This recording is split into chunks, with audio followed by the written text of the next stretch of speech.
Okay, so good afternoon, everyone. I am Mrs. Kamal, and this is an orientation session for English as a second language and English as a first language for both boards, Cambridge and Oxford AQA. All right, a briefing about myself. I'm Mrs. Kamal, and I have more than 14 years of experience in teaching, currently studying my master's degree in leadership and education in Liverpool, John Moores University, UK. I've obtained a TAL or Professional Teaching Diploma from the AUC, and I have I've attended numerous training sessions and workshops by Cambridge, Oxford, and EdXL, and I also hold the TEFL certificate. Courses I teach or courses that I teach English as a second language for both boards, Cambridge and Oxford. I teach English as a first language for both boards, Cambridge and Oxford. I teach AS or an A level for Cambridge and Oxford, and I teach IELTS for pre-university students. Okay. My agenda for today is that we're going to walk through the papers. I'm going to compare between the two papers of English as a second language in both Cambridge and Oxford boards, and I'm going to take you through I'll walk you through the syllabus of English as a first language as well. Okay. All right. So let's start. First of all, the usual syllabus for basically for English as a second language is Cambridge as a second language. The subject or the papers have the code of 0510 or 0511. If this is the alphabetical grading system, if your school is following the alphabetical system, and the codes of 0993 and 0991, if your school is following the numerical grading system. Okay, so basically 0510 and 0511 are the same. Syllabus. The only difference is in the speaking endorsement or the speaking exam. So 0510 and 0511 are the same. 0993, 0991 are the same, and the difference is in the speaking endorsement. Okay, it's only in the speaking. Now let's talk about the exam components. Cambridge exam components are two components or two papers. Basically, the reading paper 2 is the reading and writing, and it weighs up to 70% of the total grade. Paper 4 is the listening paper, and it weighs 30% of the total grade. So does anyone know what are paper 1 and paper 3 for? What are paper 1 and paper? If we sit for paper papers 2 and 4 in year 10, then where is or what are papers 1 and 3? Malak, can you tell me? Yes. You know what? Yeah, paper 1 and paper 3. What are the differences between paper 1 and paper 2, paper 3 and paper 4? They are the same. Paper 1 is the same as paper 2, the reading and the writing. Yeah. And paper 3 is the same as paper 4, the listening. The listening, yeah. Paper 1 is the same like paper 2, but it's for the core exam or the core test, which you set for in year 9. So students in year 9 in Egypt sit for the core exam, the pre-IGCSE, and they take paper 1. And for the listening paper, they sit for paper 3. What's the difference? They are the same exams, except for the paper 1 and paper 3 are a little shorter. They don't have the same number of questions as papers 2 and 4. Okay, now I'm going to take you through the components of paper 2. That's an overview of paper 2, the reading and writing. So the reading and writing in Cambridge are both in one paper, not like Oxford. And that's what I'm going to clarify after a while. The reading and writing exam are in paper 2 in Cambridge. The first 3 exercises test your comprehension skills. That's why we are testing the reading skills here.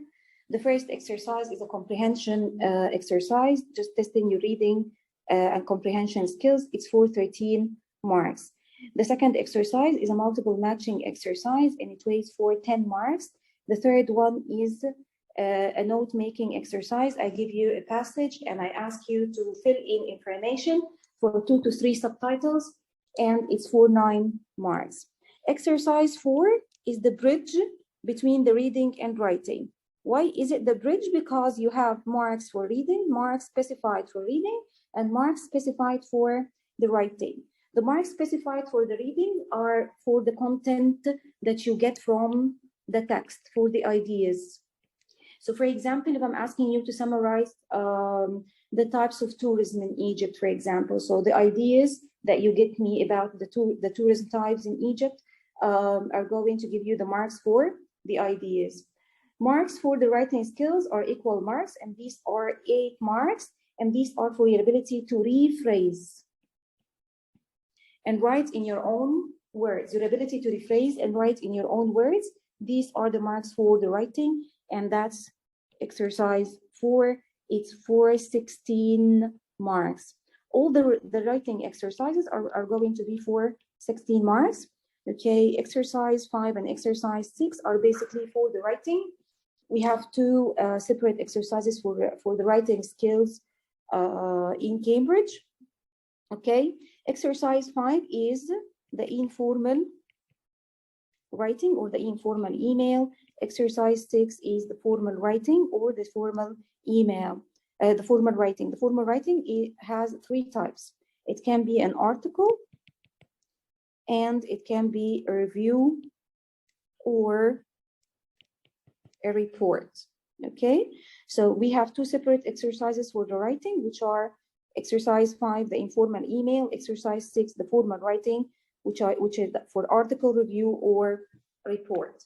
Okay, and then we have paper 4. Paper 4 is for the listening paper.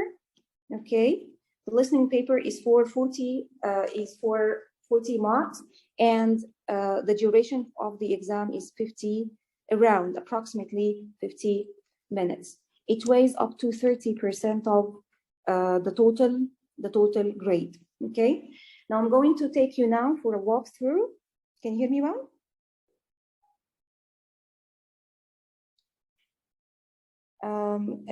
Malik, can you hear me? Yes, miss. Okay, let's go on. I'm going to show you the sample papers of Cambridge. As you can see, the duration of the paper is 2 hours. Okay, that's paper 2, reading and writing extended. Extended means it's for year 10, and core means it's for year 9. Okay, here is the first exercise, the reading exercise, a passage, okay, a nonfiction passage, okay, and you have some questions below. First of all, you have to go through the passage, skim through the passage quickly. So first of all, you have to skim through the passage. How I'm going to do that? Read the title, read the head of the question here, and read the first sentence of each paragraph. That is going to give you a comprehensive idea about the whole idea of the passage. Then you go through the questions themselves, and you have to underline the keywords. Like, what do artists have to produce if they want to help build ICE hotel?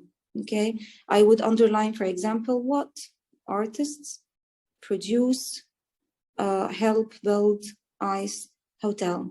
What equipment ICE hotel provide for guest sleeping in ICE bedroom, and so on. You have to underline the keywords in order to go and scan for the answers. Okay, so after you underline the keywords, you go to the passage itself and try to find the answers. I have 2 things here. First of all, I have a good point for them, which is the questions come in the order of the passage. So most probably you're going to find the answer for the first question in the first passage or the second passage, and then you're going to find the answer to the second question either in the same paragraph here, okay, or the paragraph that follows. Okay. There is another point that you have to take into consideration, which is the idea of having distractors. What is the meaning of a distractor? A distractor means a false or fake answer. So, for example, a question starting with where. Okay.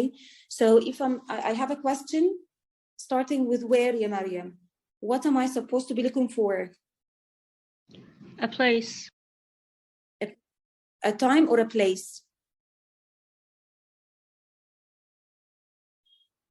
Maryam. Yes. A time or a place? A time or a place? A question started with, yeah, where? Is it asking for a time or a place? Place. Place, of course. So I'm going to go to the passage. I'm going to scan for a place, okay? And I will have, for example, some places. So, for example, if the answer is here, I would find a village of blah, blah, blah. I would find in Japan. I will find, what else here? Okay, if, for example, if I'm asking about a date, you'll find the date here and find the date here, and you'll have to decide which date is the correct answer. This is the idea of the distractors. Okay, now I'm moving to the second question. The second question is multiple matching question. I'll give you 4 to 5 passages or 4 to 5 comprehension paragraphs, like A, B, C, D, and E. They differ. Sometimes it's 4, sometimes it's 5, and they are all about the same topic. So what's the topic here, ya Malak? Fitness classes, anyone? Fitness. All of the topic is going to be about fitness classes, and all of the paragraphs here are going to be about fitness classes. Okay, and then you will have a group of sentences, 10 sentences, and you will have to read these statements or these sentences and find which paragraph matches or goes with the sentence. Okay, and I'm going to follow the same technique. I'm going to skim through the passage very quickly, and then I'm going to read the first couple of sentences, underline the keywords. A teacher gave students particular challenge to complete the use of music for relaxation. And then you will have to go to the passage and find the answer yourself. Do you expect to find the same words, or do you expect to find synonyms? Ya Malik. Malik. Miss, can you repeat the question? Now, this is the question here. Do you think that the examiner is going to give you the exact word in the paragraphs here? So you're going to find the sentence like as it is? Or you're going to find... You're looking similar words with similar meanings. Similar meanings, similar words, okay? You're not looking for the same exact words. So the idea here is that you have to find an evidence. So, for example, if you think that this is number A, letter A, for example, you have to go and underline the evidence that matches this, and that's called an exam technique. Okay, so you have to make sure that you really got the evidence for the sentence, and you know that you're sure that this one matches with this paragraph. Okay, that's for the second question. The third question is an easy one. Okay. That's the note taking. Okay, a passage and related subtitles. Okay, what you have to do is you have to again skim through the passage very quickly. Why do I skim through the passage, ya Ru'a?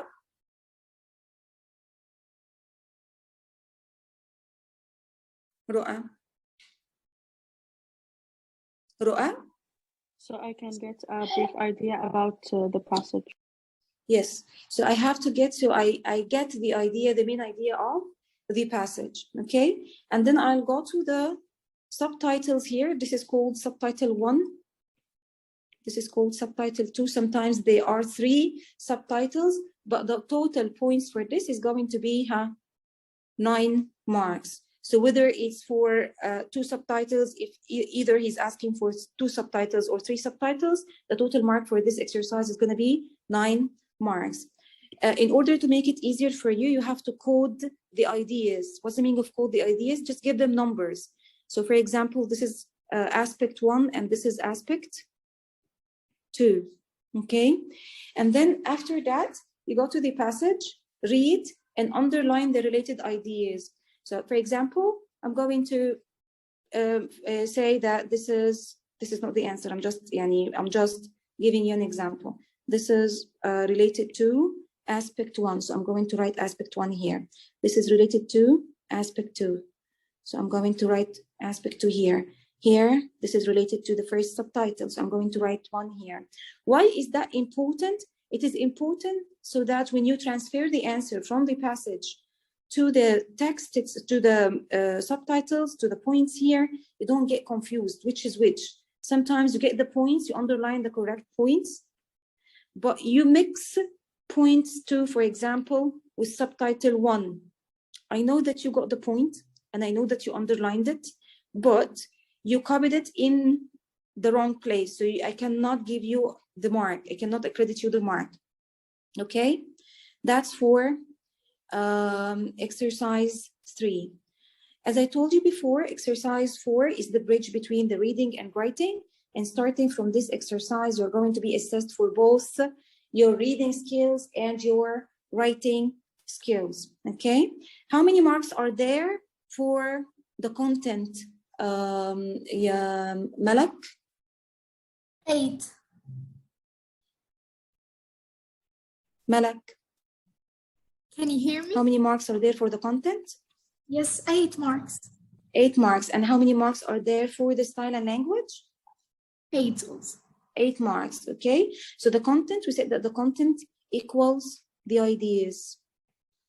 And the other 8 marks for style and language are for paraphrasing and for the cohesion and coherence, or the organization of your paragraph. Whether your paragraph goes smoothly and I can understand it like smoothly, or there is something missing. I feel like this is something missing. Okay. Now in the summary question, it's not that you summarize the whole text. No, this is called selective summary. What's the meaning of selective summary? I'll give you, for example, plenty of information on the topic, and then I will ask you just to write a summary about the challenges of living on Tristan da Cunha. Okay, so this is my aspect.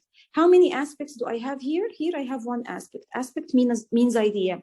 Sometimes it's going to be 2 aspects. 2 aspects means 2 ideas that you're going to talk about. For example, they would ask me to write a summary about the advantages and disadvantages of tourism. So I have to code them, just like the note-taking. So just like the note-taking, if you have 2 aspects, you have to code the 2 ideas and make sure that you have all in all mentioned 8 ideas, okay? And after you get the 8 ideas for the content, you rephrase them using your own words and put them in well-coherent and in an organized paragraph, okay? That's for the summary task. Starting from exercise 5, this is the writing part, okay? The writing part is for 35% of the exam, 35% of the exam, okay? And task 5 is an informal email. It's usually an informal email, okay? This is the informal piece of writing, okay? Usually he would ask you to write about something. You're like here, for example. Mariam, can you read the task here? That's number 14, right? Yeah. You're going to perform in a music festival in another town. Write an email to a friend about this. In your email, you should explain how you found about the festival, describe what you are going to do in the festival, invite your friends to come and see you perform. These pictures Yes, of exactly. Thank you. Okay, so first of all, you have to think of path. What is path? Path is the purpose. Okay, what is the purpose of this email? The purpose is write about this. Explain, you're going to explain how you found about the festival. It's all about the festival. Okay, it's going to be, this is the topic. It's going to be about the music festival. So explain how you found about it and describe what you're going to do and invite your friends to come and see you perform. Okay, if he tells me you should do blah blah blah blah blah, is that optional or obligatory? Malik.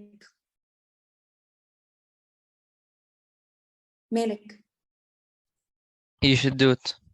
You should do it. So it's not optional, it's obligatory, and I'm going to be looking for these points in your letter. Who is the audience here? Are you writing to someone whom you don't know or for a friend? Yeah, Ru'a. For a friend. For a friend. So basically this is going to be formal or informal? For a friend, are you going to be formal with a friend or like you just deal with them like normal, like your friends? Informal. This is going to be informal because you're already friends and you know each other. Then the form of the task, this is an email or a letter. Okay, how many marks are there for this task? 16 marks all in all. 8 marks for the content, and the content comes from these ideas. That's the content. I'm going to be looking for these ideas in your body paragraphs. And 8 marks.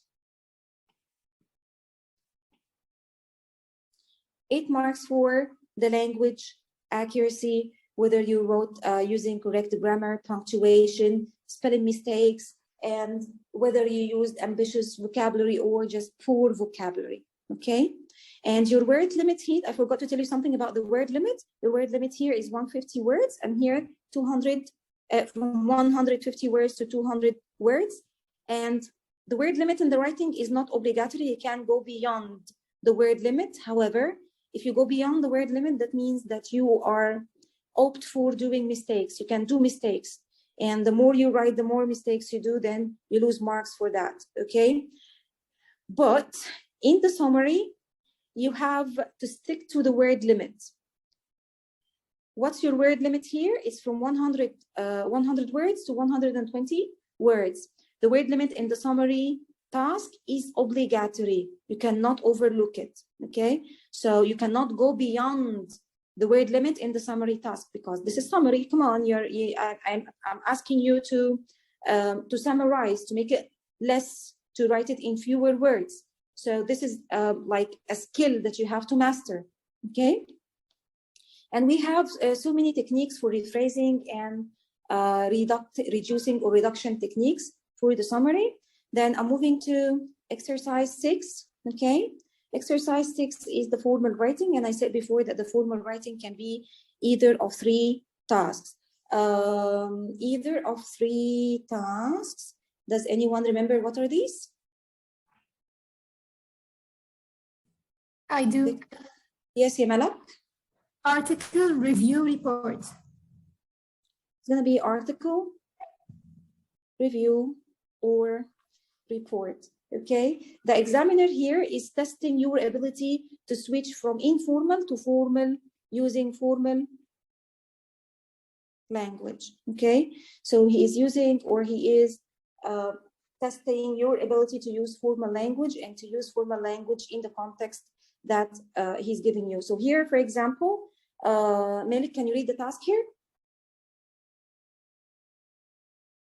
Okay. In class, you recently had a discussion about whether towns and cities should have more parks and green spaces. You have decided to write an article for a school magazine. Here are some comments from other students in your class. It's a lot of hard work to look after a park. Seeing birds in the trees is lovely. Write an article for your school magazine giving your views. The comments above may give you some ideas Okay, and you can. Okay. Thank you. The comments above may give you some ideas. May. So are these comments obligatory or optional? May give Optional. you. So these ideas in the bubbles here are optional. If you have your own ideas and you can develop these, then it's fine. He's just giving you ideas to stimulate your mind. Okay. Now, if I'm going to deal with it in path again, what is the purpose here? To give your views. What's the meaning of give your views? Give your opinion about what?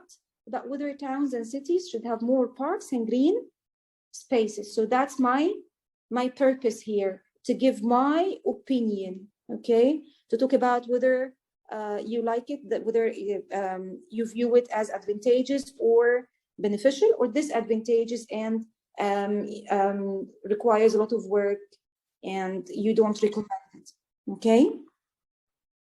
Now, I'm talking about the audience. The audience here, is it for friends? Is the audience here a school magazine? Is it going to be formal or informal? Mariam, do you know? The school magazine? Yeah, is it for a friend or you're going to like to talk to everyone? To everyone in school. So this is gonna be Formal. Okay? And the form of the task, is it gonna be article review or report, ya Ru'a?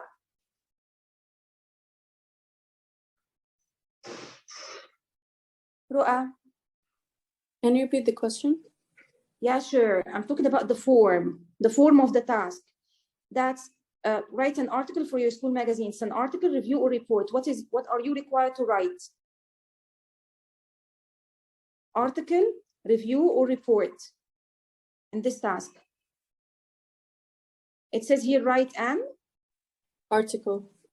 It says here write an article. Okay, so the form here is going to be an article with an introduction, body paragraphs, and conclusion mentioning your own opinion. Okay, and that's it for paper 2, Cambridge. Okay, paper 4, this is the listening exam. I'm going just to show you the paper. It's 450, approximately 50 minutes. Okay, and